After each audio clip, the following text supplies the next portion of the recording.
কক্সবাজার সমুদ্র সৈকতে আসলাম, এখন একটা দৃশ্য দেখছি। সেটা হলো এই মুহূর্তে ভাটা আছে। ঠিক আমরা আসলে যেটা মনে করতাম যে নদীতে যখন ভাটা হয় তখন আমরা যতদূর সম্ভব বিচে আমরা চলতে পারে যেতে পারি, কিন্তু সাগরে আসার পরে একটা দৃশ্য দেখলাম। এখানে ভাটার পরে কিন্তু যারা পর্যটক আছে তাদেরকে কিন্তু কর্তৃপক্ষ বলছে যে আপনারা কাঁচা আসেন, চলে যাবেন না। আসলে বিপদটা কোথায়, কেন আসলে এমনটা করা হয়? বিপদটা হচ্ছে আমাদের গ্রামে যেরকম জোয়ার হলে জোয়ারের পানিটা উপরের দিকে যায়, ভাটার পানিটা কমে যায়, শুকিয়ে যায়। শুকিয়ে গেলে বিপদ সংকেতটা কমে যায়।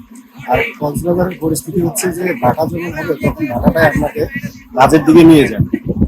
এটা গাড়ির দিকে ওঠার কোনো সুযোগ নেই। জোয়ার থাকলে আপনাকে জোয়ারের সময় উপরের দিকে নিয়ে আসবে, আর ভাটার সময় নিচের দিকে টানবে। এই জন্য বিপদ সংকেত হিসেবে ওরা বলতেছে যে উপরের দিকে চলে আসার জন্য, ভাটার সময় নিচে থাকা যাবে না।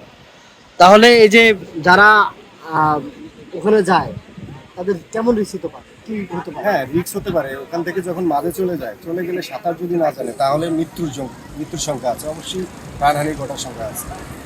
উঠতে পারবে না, কারণ চলে গেলে কেউ না জানলে তারা উঠানোর মতো নেই। এখানে যারা ভলেন্টিয়ার আছে, ভলেন্টিয়ার যদি লক্ষ্য করে তাহলে সেখানে নেওয়ার কোনো উপায় আছে, আর যদি লক্ষ্য না করে তার মৃত্যু হয়ে যাবে। কিভাবে আসলে আমরা যদি এই যে বাটা পড়লে পানি আসলে কে মানুষকে টেনে নেয়, সেই জায়গা যে জায়গায় আমরা যাব ঠিক সে জায়গায় আমরা কিন্তু বীজ পাবো না। না না, ওই জায়গায় আপনি যত ওইদিকে যাবেন তত নিচু থাকবে। এটা তো এই জায়গায় যেরকম সমান ওই জায়গায় ওরকম সমান না। ওই জায়গায় আপনি যত নিচের দিকে যাবেন তত পানি বাড়তে থাকবে।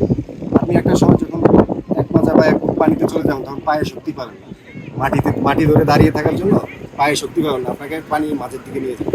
মাঝের দিকে নিয়ে গেলে আপনি সাঁতার যদি না জানেন নিচে দিকে যাবেন, ওইদিকে নিচু হওয়ার কারণে এই জন্য আপনি যত ওইদিকে যাবেন তত এটা পানি বাড়তে থাকবে।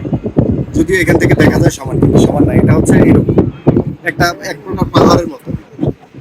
তার মানে আমরা মনে করতে পারি যে অবশ্যই নিরাপদ ভ্রমণের জন্য যারা কক্সবাজার আসবেন, সাগর পাড়ে আসবেন, তাদেরকে একটা বিষয় মাথায় রাখতে হবে, যাতে সমুদ্র উপকূল থেকে বেশি দূরে কেউ না যায়।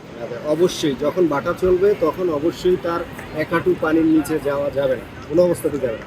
জোয়ারের সময় আপনি যেতে পারেন, সাঁতার কাটতে পারেন, কিন্তু বাটার সময় আপনি এক হাঁটু পানির নিচে যাবেন, গেলে রিস্ক আছে।